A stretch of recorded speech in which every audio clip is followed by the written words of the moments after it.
કોસંબામાં યોજાયેલી નેશનલ પેજન્ટમાં ભરૂચની બાળકીએ જુનિયર પ્રિન્સેસ પોપ્યુલર ઇન્ડિયા 2026નો તાજ પોતાના નામે કર્યો.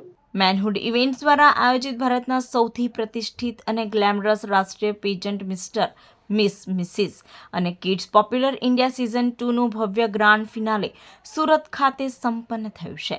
60થી વધુ સ્પર્ધકોએ રેમ્પ પર પોતાનો આત્મવિશ્વાસ અને પ્રભાવશાળી વ્યક્તિત્વ પ્રદર્શિત કર્યું હતું. જ્યાં ભરૂચની આરોહીએ પોતાની ક્ષમતા સાબિત કરી 2 દિવસ સુધી ચાલેલા ગ્રાન્ડ ફિનાલેમાં આરોહી જય વિધાન ઝિમ્બાએ જુનિયર પ્રિન્સેસ ઓફ પોપ્યુલર ઇન્ડિયાની વિજેતા બની પરિવાર તેમજ ભરૂચનું નામ રોશન કર્યું છે. આરોહીએ આ સિદ્ધિ કોઈપણ ક્લાસ વિના કરી છે, જે વાતનો તેના માતા પિતાને ગર્વ છે. મારું નામ છે આરોહી. હું રહું છું ભરૂચ. મારી સ્કૂલ છે સંસ્કાર વિદ્યા ભવન. મારી હોબી છે ડાન્સિંગ. Little princess. હું પાસ થઈ છું.